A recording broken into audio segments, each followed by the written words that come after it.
And with that, my name, first of all, is Cheryl Leary. I'm the Director of Planning and Community Development here at HESSCO, and I'm your moderator today. And I'm now going to turn it over to Kara Fink, the Program Director for our Protective Services. Take it away, Kara. Thank you very much, Cheryl. Just wanted to welcome everybody this afternoon to our presentation. We're very excited to be able to give this information out in a new format virtually, but it is really good that we can do this, and appreciate you taking the time out of your day to meet with us. My name is Kara. I am the Program Director here at HESSCO for PS. Just a little background on me. I've been actually working in PS for over 20 years now. I've been with HESSCO in this role for a little over a year, but worked as a consultant before that, and then worked at other ASAPs as well. I'm also going to be presenting with me today are Lindsay O'Malley and Courtney Snyder, who are our Protective Service Supervisors. Carrie Curie is our Assistant Supervisor, but she is on vacation this week. But the three of us will be presenting this morning, and we're happy to take any questions that you might have as well. All right, next slide.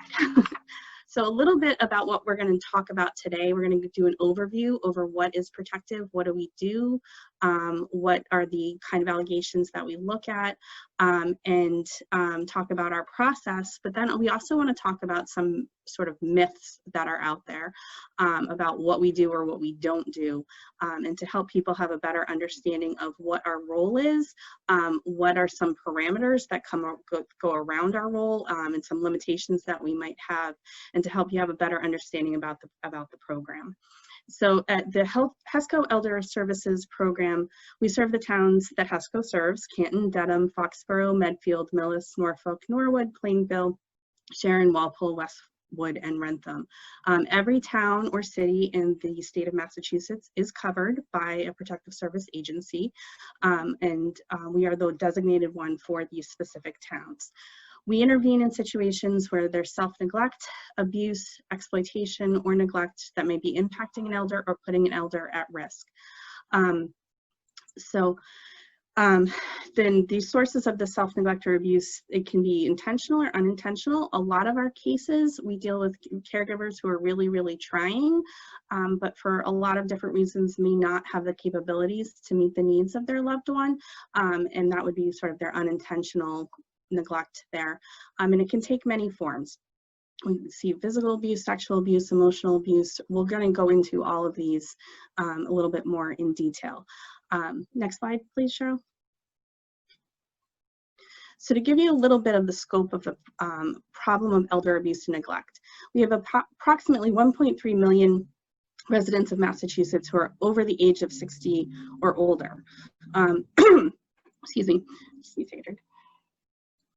In the fiscal year of 2019, statewide, there were over 36,000 reports, and there was a 30% increase in the last 2 years, partially due to trends in aging.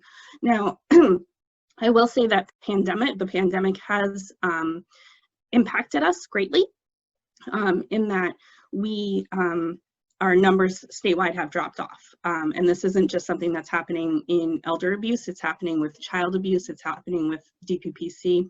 And it is concerning because we don't think that there's any less abuse going on. It's just because people have been sequestered in their homes, and there aren't as many interactions with people out there that the reports have gone down. We have seen an uptick again in that as the state is opening back up, but not nearly to the levels of where we were this time last year. So that is a troubling concern, not just at HESSCO, but across the state, the numbers have been down. In 2019, up until the pandemic, our numbers were skyrocketing. October alone, we received 103 intakes, which was the most intakes the agency has ever received. And when you think about that, only 10% of abuse neglect cases are reported. What's actually happening out there is much larger than what's being reported, and even more so now as we're dealing with the pandemic.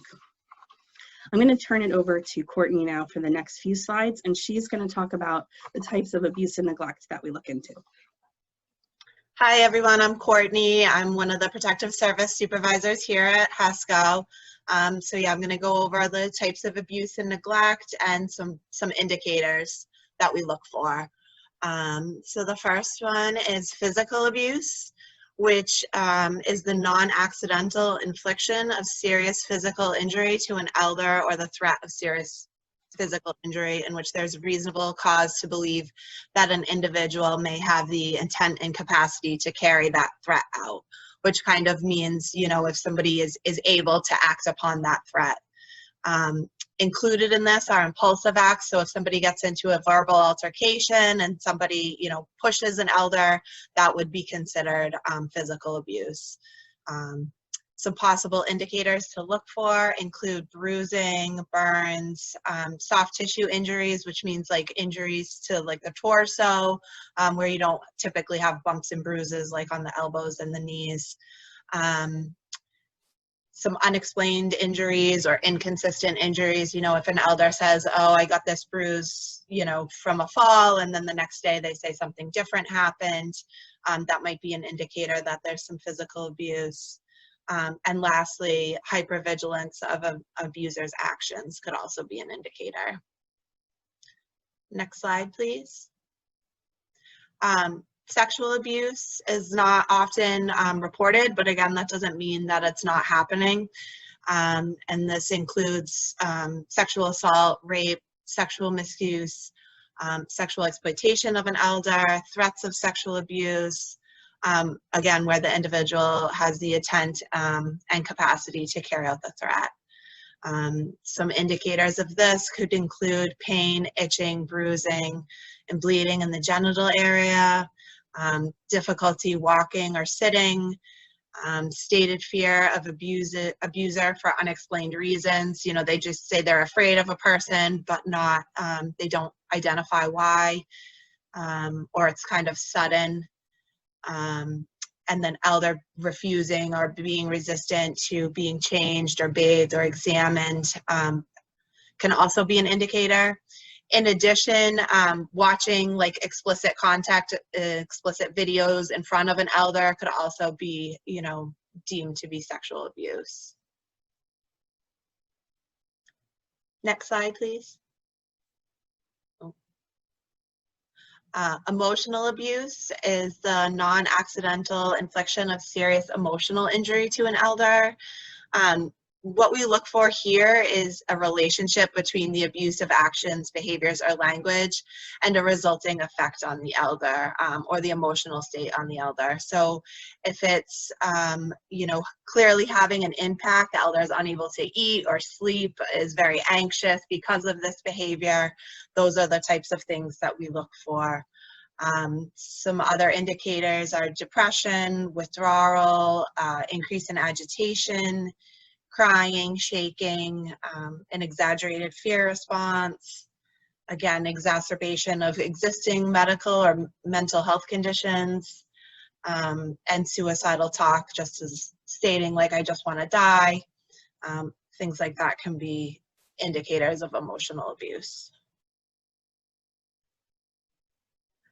Courtney, can I just point out, I just want to point out too, in terms of emotional abuse, that sometimes people's relationship dynamics are ones where they like, their relationship is they yell at each other. That's how it's always been. We wouldn't necessarily consider that to be emotional abuse because that's sort of how they communicate. Like, I think we all know families that that's their baseline communication pattern.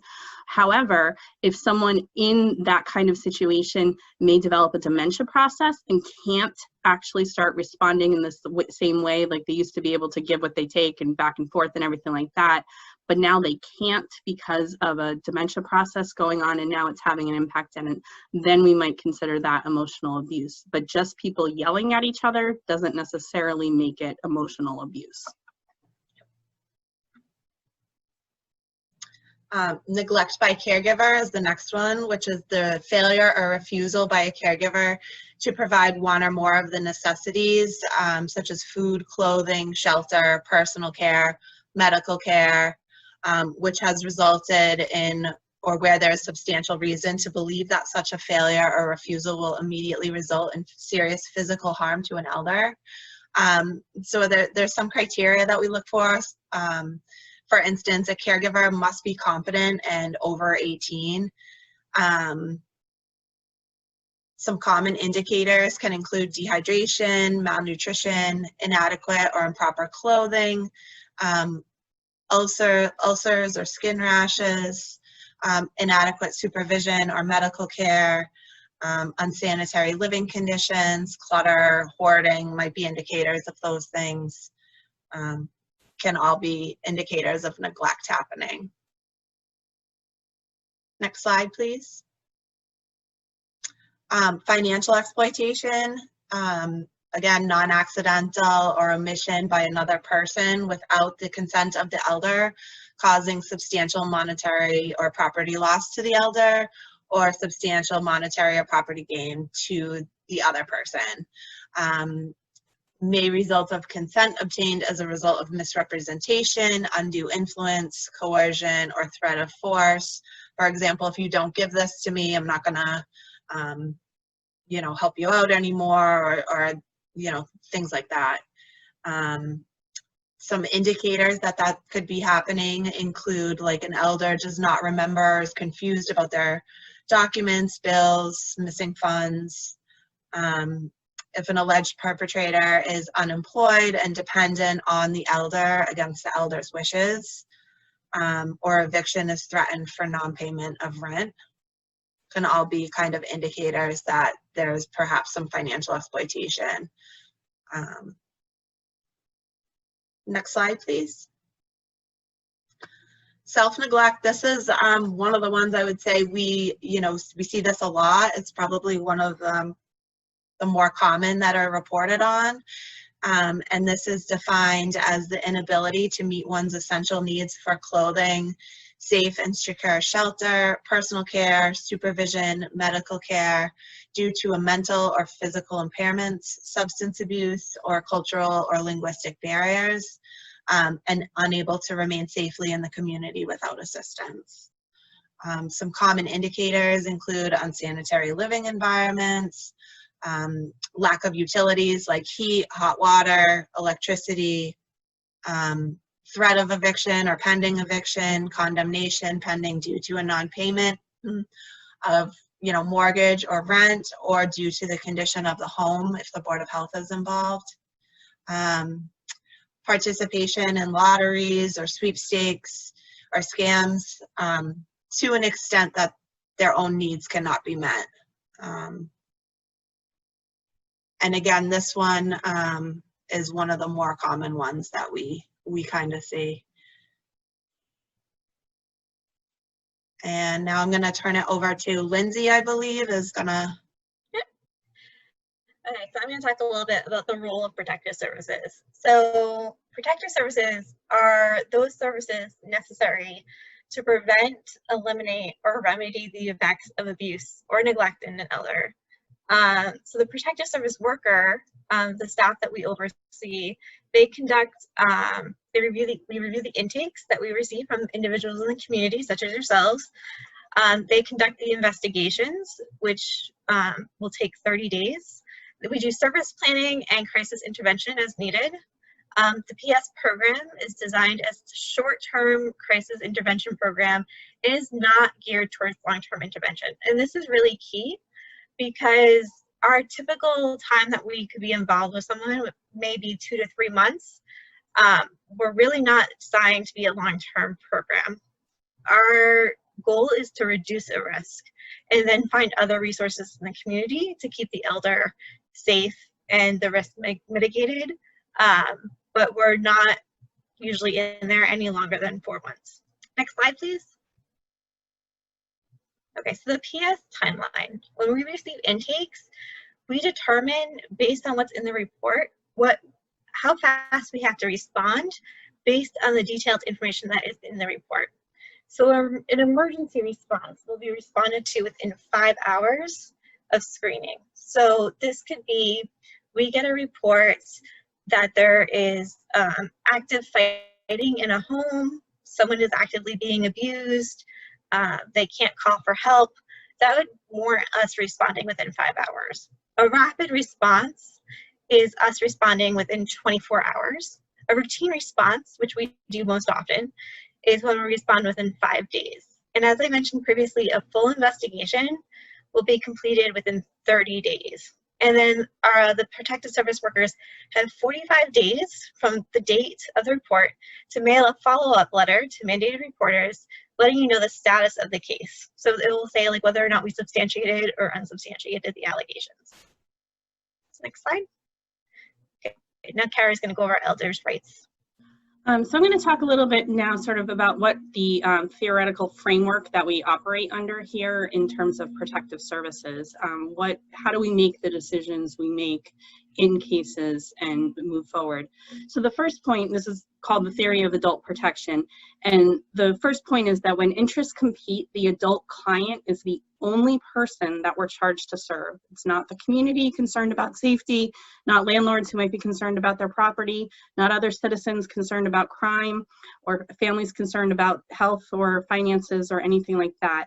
The adult client is our client, and those are the wishes that we follow, assuming they're competent, which we'll get to.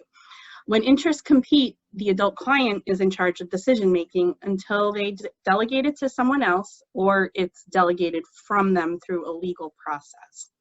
So really, if someone has the capacity to consent, if they have the ability to, if they're competent, they have the right to make their own decisions, and we have to follow what those decisions are.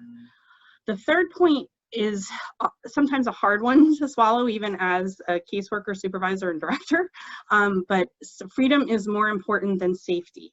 So a person can choose to live in harm, and even self-destructively, provided they're competent to choose that and they're not harming others or committing a crime.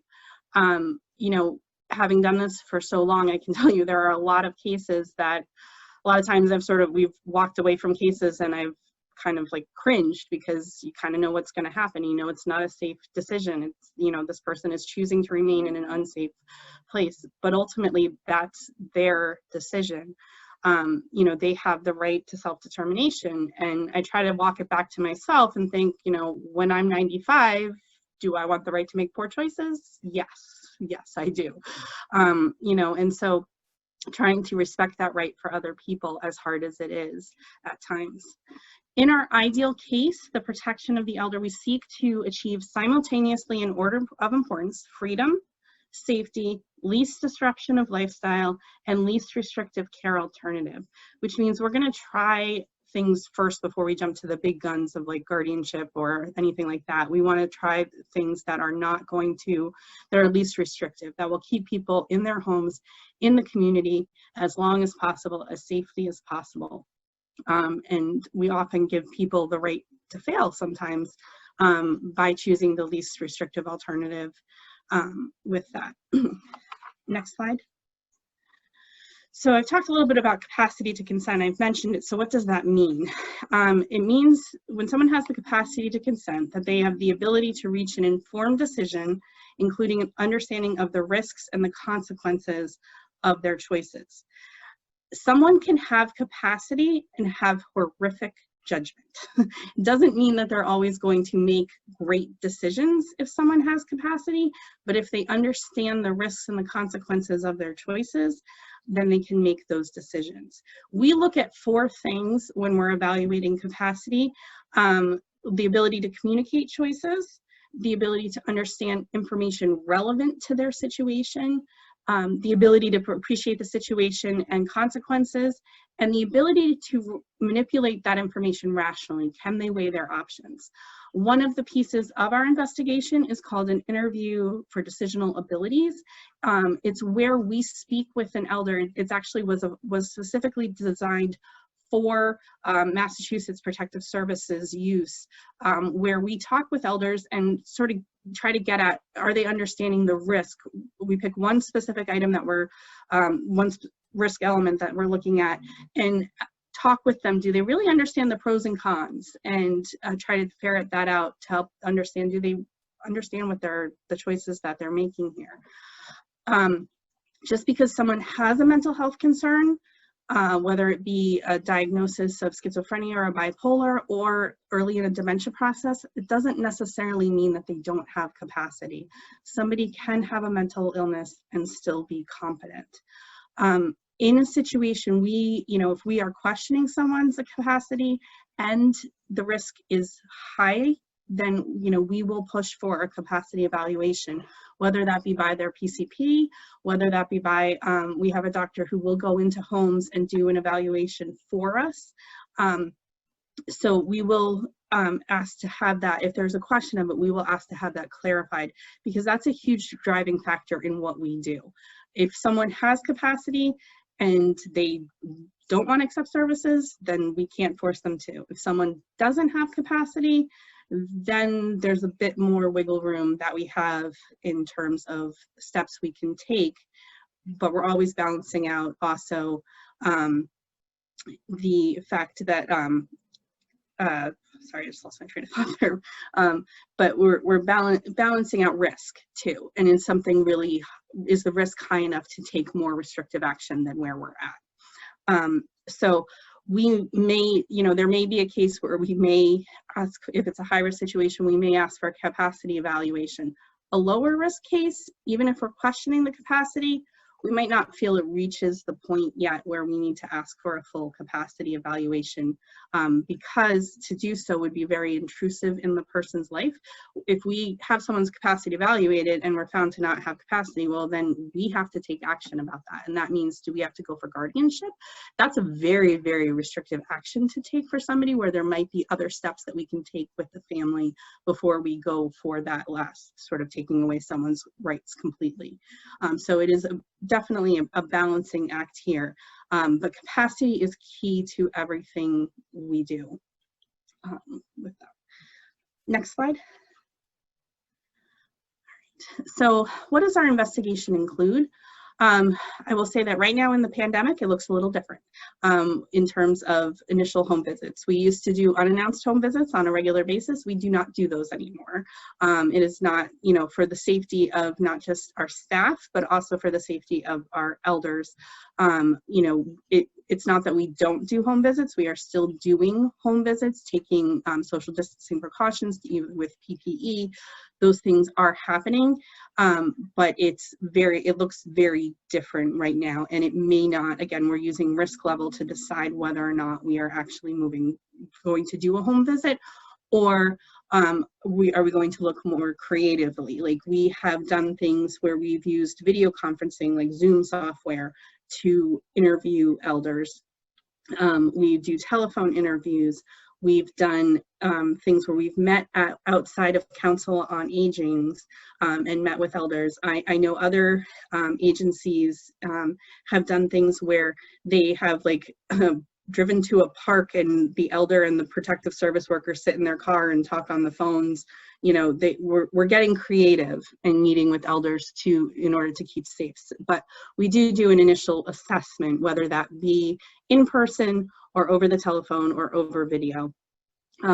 We review the allegations with the elder. We review the risk with the elder. We use the IDA, as I said, which is the interview for decisional abilities.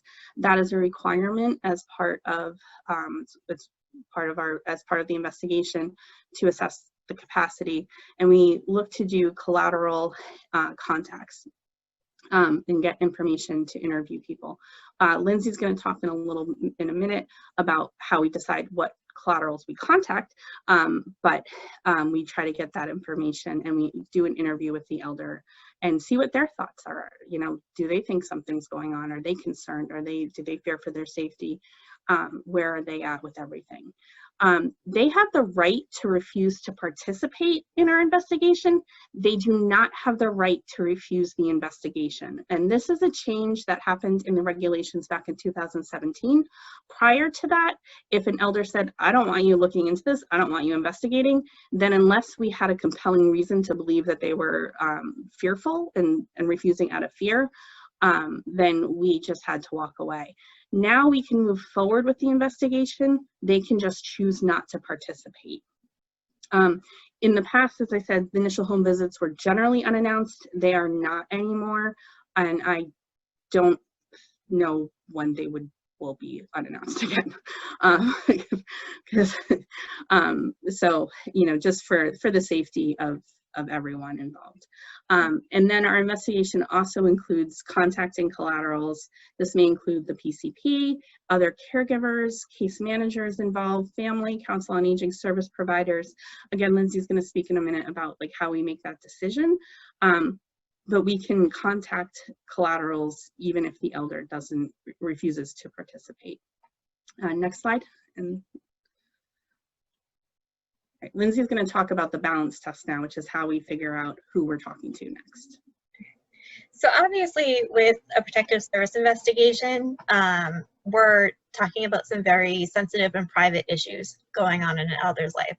So we want to make sure that we're maintaining an elder's privacy and trying to be respectful as possible about the things that we're reviewing with the elder.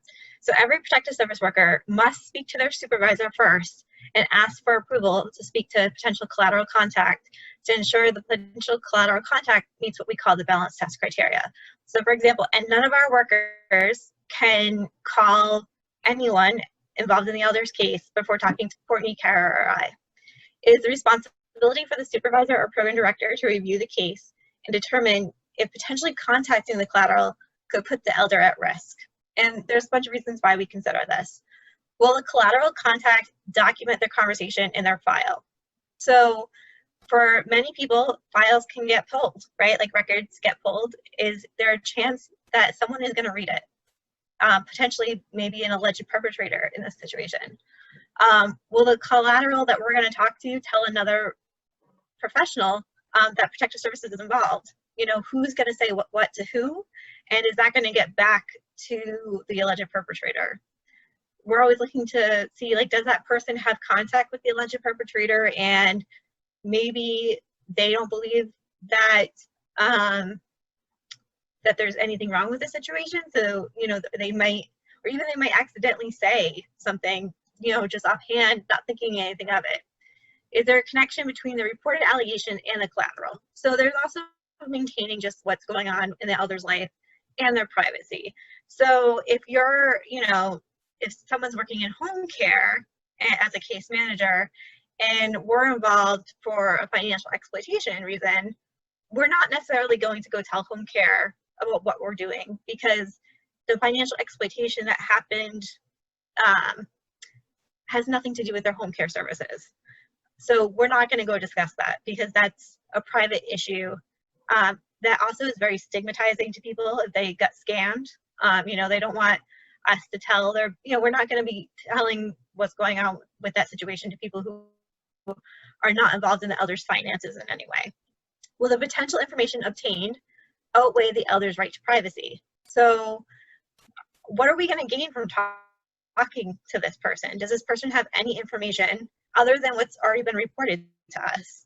We're always going to look to see if information that's going to be reported is possibly going to be duplicated. And by contacting this person and letting them know that protective services is involved, are we really going to get any more additional information that is needed for our investigation? Next slide, please. So what does the balance test really entail? So there's two types of communication that occur with a collateral. The Protective Service Department refers to these as MDRs and ADRs. So the first one is a minimal discretionary release. So this is one that we try to use more often. This is when a protective service worker calls a collateral. They don't discuss any allegations. They only ask open-ended questions, and they use reflective listening. So for example, this could be talking to an outreach worker and saying, or an adult day health, and saying, can you tell me a little bit about what it's like when Mr. Smith comes in to your adult day health program? What does he like to do? What does he talk about? You know, we're not really discussing anything about why we're involved in protective services. We're just asking them to tell us a little bit about the elder and see if anything comes up in that conversation that is concerning, that may be associated with those allegations. An additional discretionary release, that is when we're specifically disclosing allegations to get more information. The allegations may be revealed and targeted questions are used to obtain specific information. An example of this would be if we're calling the primary care doctor regarding physical abuse. And we want to say, have you ever noticed any bruising on an elder in a way that is suspicious to you? Such as like fingerprints, any head injuries.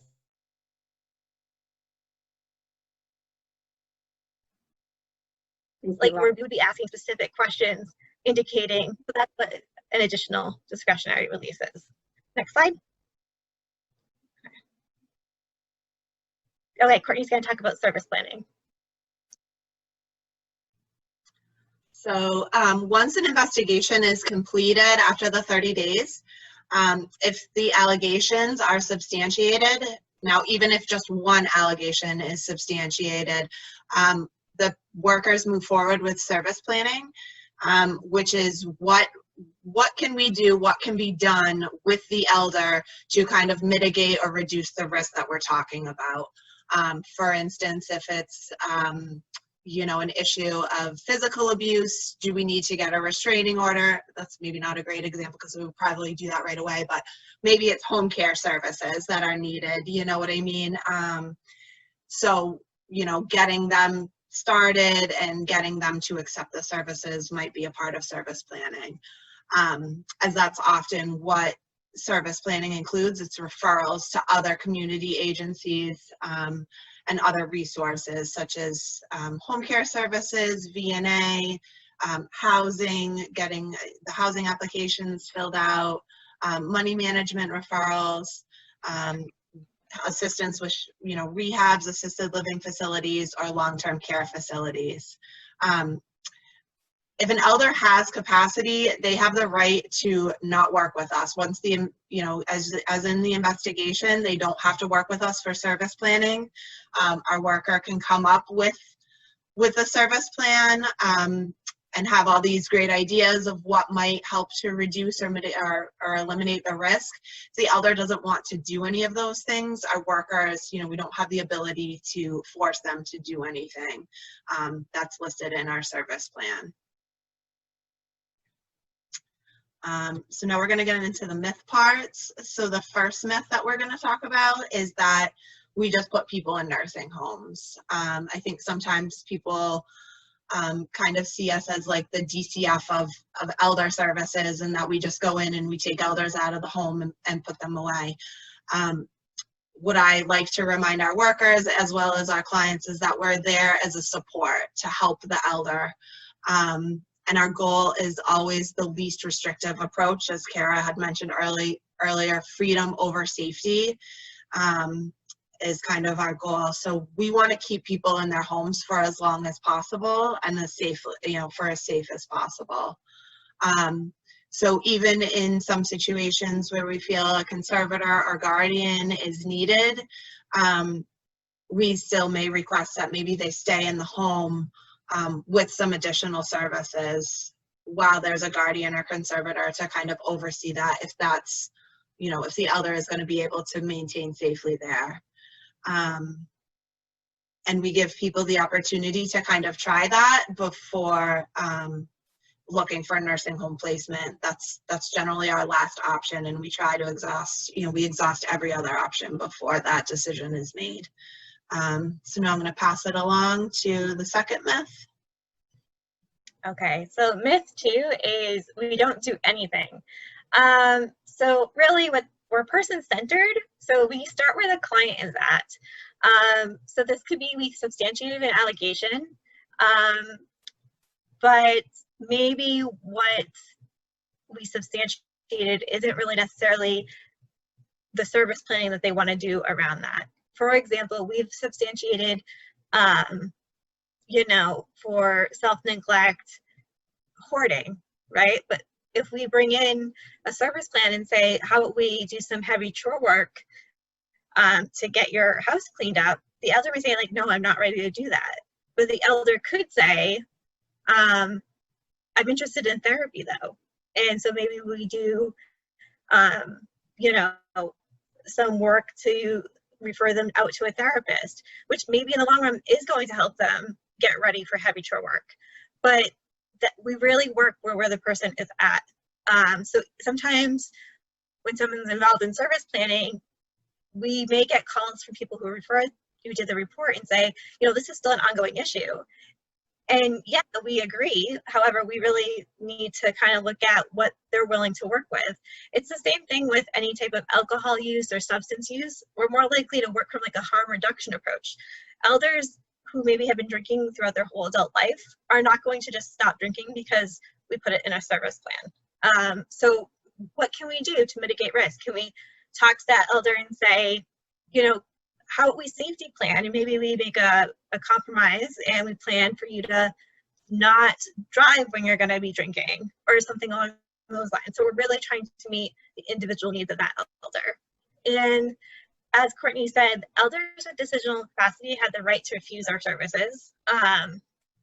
When interests compete, the adult client is in charge of their decision making until he or she delegates responsibility to someone else. So it's always up to the elder until the elder does not have the capacity to make their decisions anymore and appoints a healthcare proxy or power of attorney. But that's not really as common as you would think it is. Like Kara had pointed out, a lot of adults in the community, even if they struggle with cognitive impairment or significant mental health needs, they still have the ability to make decisions for themselves. We are constantly assessing risk. Even after an investigation is done, and someone's in ongoing services, we're always looking at risk. If it's low risk, even if the elder lacks capacity, we may wait to see if we need to disrupt their lifestyle. So an elder can lack capacity and we're still going to have them stay in the home and maybe not have a healthcare proxy invoked right away because they're maintaining things safely. And their needs are being met by other service providers. So there's really not a need for that at this moment. Next slide. So another myth is that we have a magic wand, and I really wish we did. It would be really nice if we could fix every situation and that we could make decisions for people, but we can't. We do our best to try to work with people, work where they're at, build relationships, sometimes by starting with something really small. If they want to work on with them, we might gain their trust, and then they're willing to, okay, yeah, we'll address this issue. But that takes time. And yes, I know we are a short-term intervention program, but we have a lot of what I sort of term frequent flyers, people who come in a lot. And it may be like the 5th or 6th time that they come in that it suddenly clicks and they want to do something different. And we just unfortunately have to wait for that to happen. You know, the client may not be ready to change. We have to wait, you know, they have to be ready to change, and they may not be. And then down the line, they may be. Back when I was a caseworker, we had a case that came in multiple times. I would think I was like the 7th worker to have it. And finally, the elder wanted to do something. I didn't do anything differently as the caseworker. She just reached the point where she was like, okay, now I'm ready to change. So it does take time. And the other caseworkers who had worked with her had built enough of a relationship with our agency that by the time it came in this time and I was the assigned caseworker, she trusted us enough to move forward and make those changes and finally, you know, leave her abuser. But we can't make that decision for clients like that, for a competent elder. So again, we work to build that collaborative relationship and use what resources we have. But the truth is, a lot of times we have really limited resources as well. We maximize what we do have, but we don't have deep pockets to put everybody in hotels who need to or whatever, but we try to leverage what we can and really work with the client. You know, I encourage people, if you have questions, like we can't share information, obviously confidentiality, but, you know, I can assure you and talk in generalities about cases and things like that, that we really do work as hard as we can with the client where they're at to build that relationship, to get them to a point where they will accept change. But it's not a wave of the magic wand, we can fix it. I really wish it was. All right, any questions? All right, at this point, we can open it up. We have time for probably just a couple of questions, and I'm sure that our presenters can stay a little bit longer if other people do have to get off, but they can stay if somebody does have some questions that they don't have time to answer right away. But you can feel free to use the chat feature. If you hadn't noticed, I've been putting information in the chat from gleaning from our presentation today. Please feel free to put a question in chat or any information that you'd like to share, or you can also unmute yourself and ask your question verbally out loud to our presenters. So at this point, we invite any questions.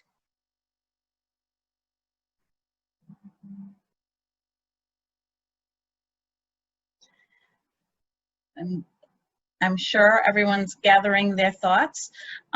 Chris B has a question as the best way to get a copy of your slides. And Kara, can you make those slides available?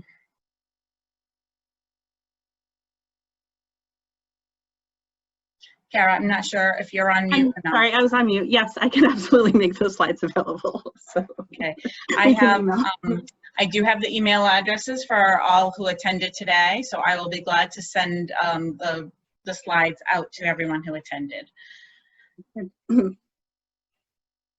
And Kara, do you want to explain sort of what we have on the screen here as well? So if you do have a case of concern or aren't even sure if you should report or on a situation, please don't hesitate to reach out to myself or one of the supervisors. We are very happy to consult on it and you know, answer any questions. You know, we might say, yeah, that sounds like something you could report, or we might say we need a little bit more information here, but we can point you in the right direction as to next steps.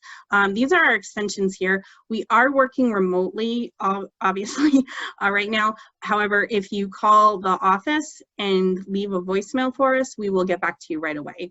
As soon as we get a voicemail, it goes to our emails and we will respond to you. If you do want to make a report, have a situation that you need to make a report, there's a couple ways to do it. One is through the central intake unit, which the number here is 800-922-2275. It's staffed 24/7, and you can call and an intake worker will take down the information and it will be sent to us to screen. And if you make a report and we decide not to screen it out, we will call you to have a conversation about that and explain sort of maybe why we're not taking it into the program right now, and what we're going to do instead. You will get a call if it is screened in as well. The other way to do it is there is a web intake, and the web address is on the screen there as well, and you can go to that link and you can just enter the information yourself. I will say the more information you can give us, the better. As much details as possible, because that helps us in deciding how to respond and how quickly to respond. Okay. And we'll open it up again for questions. Does anyone have any questions?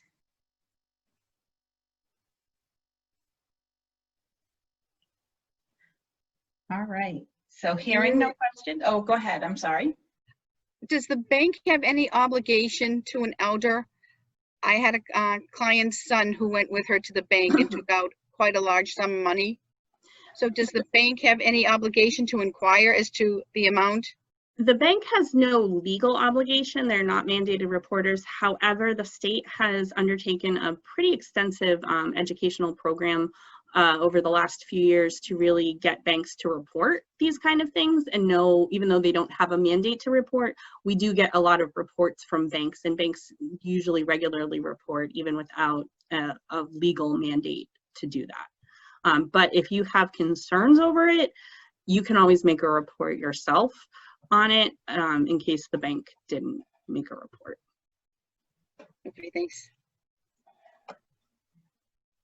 If you mentioned that you get back to the mandated reporter within 45 days. If it wasn't a mandated reporter, does the original reporter get any kind of update? Yeah, all reporters get a letter on that. And they should. If they don't, let me know and I will follow up.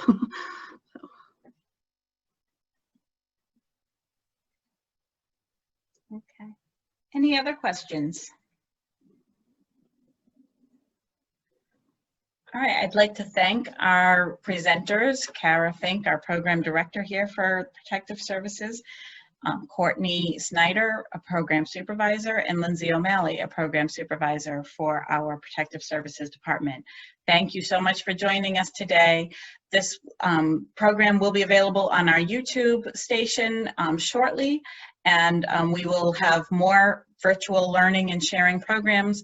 Our intent is to do them monthly of various topics of interest to elders and caregivers. Hold on, Cheryl. Christina has a question. Yes, sorry about that. I don't want to cut it short. Go ahead, Christina. Sorry, I know we're just trying to wrap it up, but I was just wondering, this was such a great presentation. I know you guys normally do reach out to like let's say the public safety building or something. I just feel like this is just so important for our police officers and our fire and EMT people to hear as well. They're kind of like the first eyes on the scene a lot of times. Can I direct them maybe to this presentation or to you guys to have a meeting? Absolutely, we're happy to do any kind of, I mean, it's virtual right now, but right. yeah, no, we're happy to. Pre-pandemic, we did do regular trainings with the police, but yes, please direct them to us, because we really want to get out there, especially because our numbers are down right now, and that is concerning to us because we know that the abuse is still happening out there. So the more that we have people having their eyes out there and looking for things, the better for all of us. So yes, please, we're happy to do that. Okay. Great, thank you so much. All right.